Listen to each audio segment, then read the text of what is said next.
I recently wrote a paper on the power of social media for global knowledge management, and that was selected to be presented at a conference in Carnegie Mellon. And I was there earlier this year in March. So this was for a course.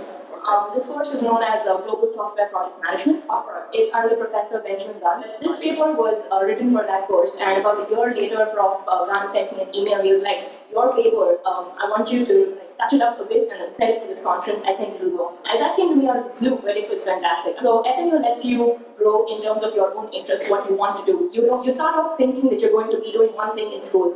You think, okay, this is what I'm going to do for the rest of my 4 years here. But then you meet professors, you meet teachers, you meet your instructors, your peers, and you see that there are so many more different things that you could possibly do here in SMU. And then you experiment, you dabble, you learn.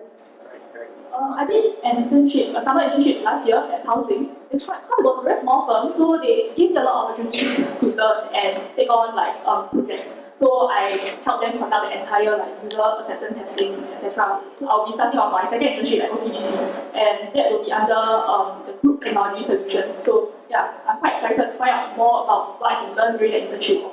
So we just finished the 6th execution of what we call Apex Business IT. It's entirely student-run and organized.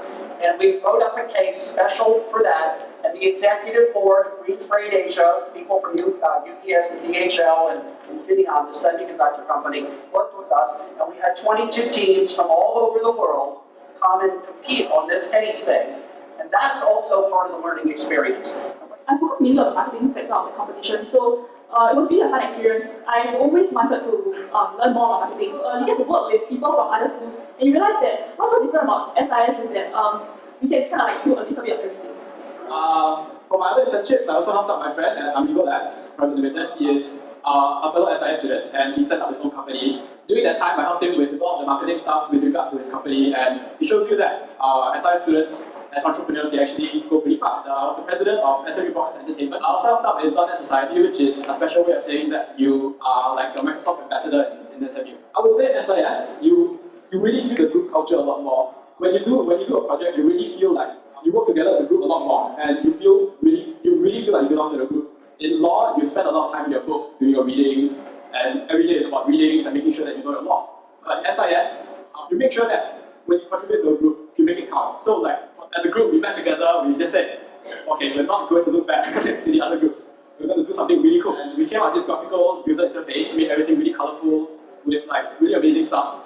That was totally above and beyond the project requirements. Internships. I've done 2 internships previously, one in IBM, the other one in Red Hat. And the one I did in IBM, right, so I was coming from a vendor's perspective, like similar to like how a consultant works, because I get to be stationed at the client side. So from a vendor's perspective, we get to see how the solutions actually get deployed in real time.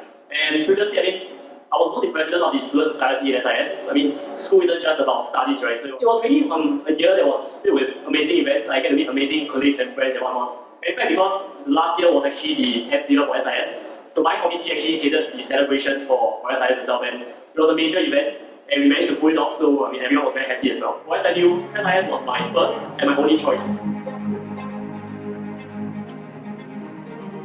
And but that being said, because of all this, we actually get to know more about one another, and we really cherish the kind of bond that we forge with one another. Compared to students from the other faculties in SFU, I would actually have to say that in SIS there's a very strong family spirit. For us, it's never something that nothing is impossible, right? Because in every project, they will give you the guidelines, and then you need to figure out what you want to do with it. And if it looks like something that wasn't in the curriculum, it doesn't matter. We're going to tell ourselves, we'll go find out, we'll Google it, we'll go and learn ourselves, and it will come out eventually. What I think about SIS is that, because it's quite a small community, so we are very closely knitted. Like, we end up knowing almost everyone in our cohort, and we also get to know about the seniors and the juniors, because there are some modules that you have to doing group projects with programs. So we really help each other a lot. So we were studying for the final exam of this course called Architectural Analysis, but this was the end of it. We were about 9 people, 1 study room. Okay, everyone has to get every concept right. If you don't understand it, you're not moving forward. And that's the kind of interaction we have with our peers. We tend to support each other. We tend to grow together. There is a sense of competition if you want to think about it, but there's this sense of cohesiveness which is very rare to find. The original part. For us, the real action happens after you've used the class to set up for the thing, And now what do you do for the 10, 15 hours out of class, working as a team to sort of go someplace that you've never gone before, to find some approach to a problem that you've never tried before. If you learn how to do that, you get good at those skills, you will make a difference whatever you do in your life, whatever the topic is.